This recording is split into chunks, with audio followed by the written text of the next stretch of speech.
자, 혹시 소장님 번다방이라고 들어보셨어요? 아니 저는 처음 들었어요. 오늘 우리가 이제 다룬다고 해서 예. 너무 이게 뭐지?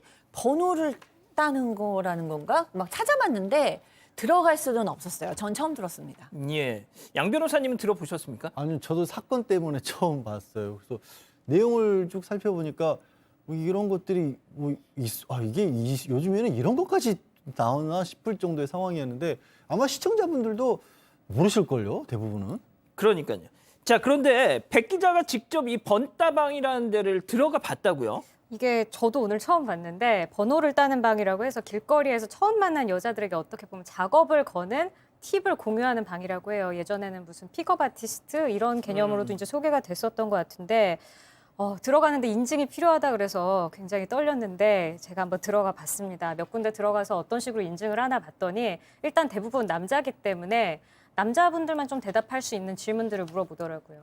예. 그러니까 여자를 보면 어디를 먼저 보세요? 이런 질문을 어허. 먼저 하고 그리고 또 군대 관련한 내용 같은 거를 물어봐서 약간 당황을 했는데 어쨌거나 그렇게 인증이 돼서 자기들끼리 밖에서 나중에 만나서 저 사람을 이제 꼬실 건데 옆에서 지원 사격을 해주는 사람이 있으면 더 좋잖아요. 그래서 그런 개념으로 이렇게 모여서 서로 얘기하는데 문제가 된 거는 여기에 만났던 후기 같은 것들을 공유하면서 문제가 됐습니다. 자, 일단 이 후기 뭐 또 남자만 들어올 수 있고 이런다니까 당연히 성적인 얘기들이 오갈 수밖에 없을 거 아닙니까? 그렇습니다. 많은 사람들이 이제 모여서 이야기를 하는 건데 단순히 이른바 번호를 따는 그 방법만 공유하는 것이 아니라 그 결과도 공유하는 거죠. 이른바 후기. 게다가 그 후기도 글로만 하는 게 아니라 그 특정한 인물의 사진을 올리는 거예요.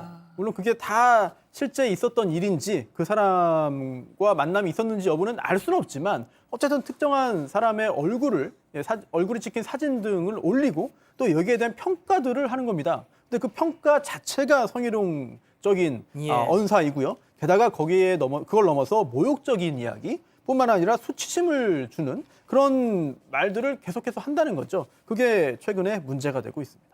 자, 이 채팅방에서 성희롱을 당했다는 피해자가 있습니다. 자, 근데 그 남성이 직접 이 피해자의 직장까지 찾아왔다는 거예요. 얘기 한번 듣고 가시죠. 정말 일반 사람처럼 너무 마음에 들어서 번호 땄다, 좀 연락 좀 할 수 있냐. 단톡방에서는 막 내가 꼬신다, 저 가게 가면은 자기도 꼬실 수 있냐, 쟤 꼬시러 가야겠다 이러면서 보니까 포토샵 아닌 것 같다 이러면서 그리고 아니면은 이런 식의 희롱들이었어요. 온라인에서 이런 일이 벌어져도 문제인데 직장까지 찾아왔다면 이건 공사 커지는 겁니다. 범죄입니다, 이거. 글쎄 이 사람이 어떤 방법을 통해서 직장을 찾아내는지 모르겠습니다. 대중 서비스업을 하는 분이기 때문에 이 사진과 함께 아니면 근무하고 있는 거 이런 것들을 알렸다는다면 이건 개인정보에 해당하는 부분이고 예. 알리는 과정에서 개인정보를 함부로 공유해서 침해했을 그럴 가능성들이 있거든요. 물론 관리자는 아닙니다만 어쨌든 실정법 초상권 같은 거 침해 가능성이 충분히 있어 보이는 거죠. 예. 자, 그럼 여기서 이번 사건의 체크포인트 짚어보죠. 내가 처벌받을 것 같아?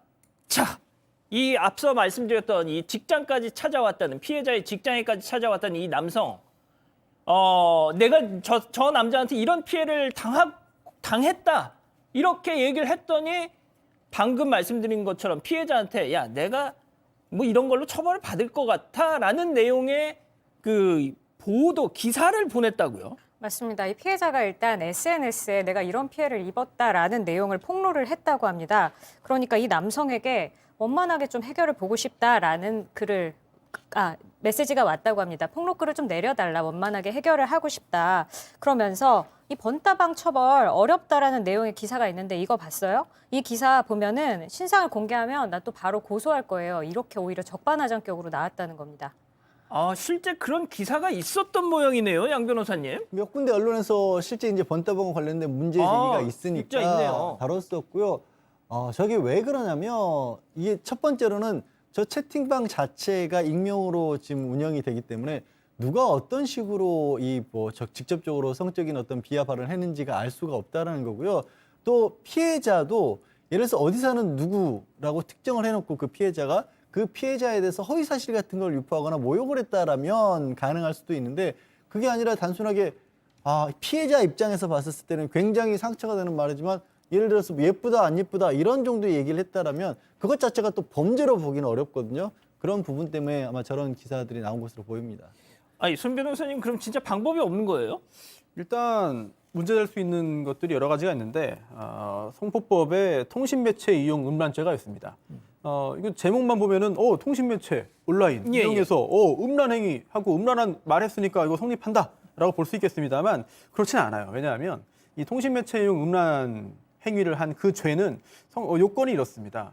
자기나 또는 다른 사람의 성적인 욕망을 유발하거나 만족시킬 목적으로 뭐 전화, 우편, 컴퓨터 등을 통해서 성적 수치심이나 혐오감을 일으키는 말, 음향, 글, 그림 이런 것들을 상대방에게 도달하게 한 경우에 성립합니다. 즉 피해자에게 도달하게 해야 돼요. 예. 그런데 그게 아니라 이게 제3자끼리 이런 행위를 했다는 얘기는 이런 얘기를 주고받고 뭐 여러 가지 사진도 주고받았다면은 이거는 적어도 이 통신매체 이용 음란 행위라고 보기는 어렵거든요. 그렇다면 다음 가능성 생기는 것이 이 성폭법에 있는 이제 카메라 등 이용 촬영죄입니다. 그런데 이것도 요건이 좀 엄격해요. 즉 촬영을 해야 되고요.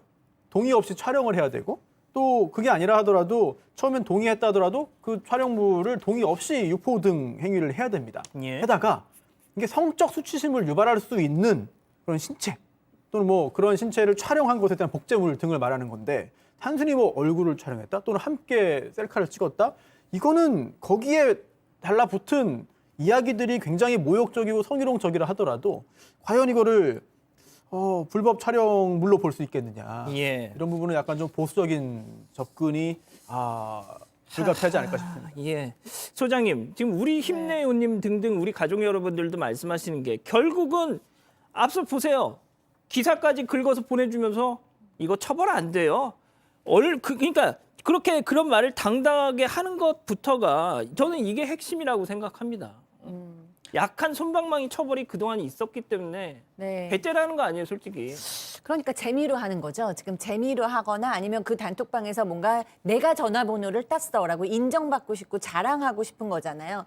그러면 그 대상이 된 여성은 무슨 죄로 이런 성적인 대상이 되어야 합니까? 사실 굉장히 씁쓸해요. 왜냐하면 저희 때만 제가 어렸을 때만 해도 그러니까 뭔가 이렇게 길거리에서 정말 마음에 드는 여자한테 가서 이렇게 순수하고 약간 수줍어하면서 전화번호도 물어보고 그랬던 게 하나의 로맨스 같은 거였는데 지금은 이제 굉장히 재미가 됐고 그런 의미에서 우리 여성들은 또 길거리에서 누가 전화번호를 따거나 이러면 기본적으로 범죄의 가능성이 있다라고 생각하고 대처해야 되니까 참 씁쓸한 상황입니다.